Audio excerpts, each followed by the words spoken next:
السلام عليكم ورحمة الله وبركاته. طلعت بهذا الفيديو على أساس أنه اليوم السبت آخر جلسة من محاكمة مرتكب الفاحشة بحق الطفلة جنات السياغي وهو أحمد نجات، على أساس أنه اليوم النطق بالحكم، النطق الجلسة الأخيرة بعد مماطلة أكثر من شهر، وكل أسبوع معهم خبر. ساعة يقولوا لنا في جو مسلحين للمحكمة وتأجلت الجلسة، وساعة يقولوا القاضي أجل أو مع مشاكل أو كذا، وساعة يقولوا إحنا بنحارب أمريكا وإسرائيل، وساعة يقولوا إحنا بنحرر غزة وفلسطين. أمشي كل أسبوع معاهم عذر. خلاص غزة وعم السلام فيها، وسوريا وتحررت، وحزب الله وانتهى من الوجود. أشعد باقي معاكم من عدم تقعد تحاربوا.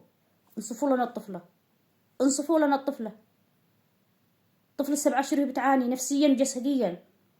خلاص يكفي مهزلة، خلاص يكفي من العنجهية.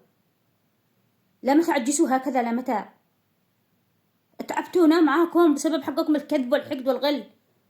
إلا قولوا لنا إذا أنتوا تريدوا أن تسنوا قانون مفاخذة الرضيعات كما اقتديتوا بحزب الله وبالحشد الشعبي وكربلاء والخميني، إذا أنتم تريدوا أن تسنوا هذا الشيء في اليمن فبعد عليكم. أنتم سمعتوا الشعب اليمني ككل قال جنات شرف كل اليمنيين. الشعب اليمني لن يركع ولن يخضع لكم، ولن تمر عليه مثل هذا المصايب أو مثل هذا الجرائم.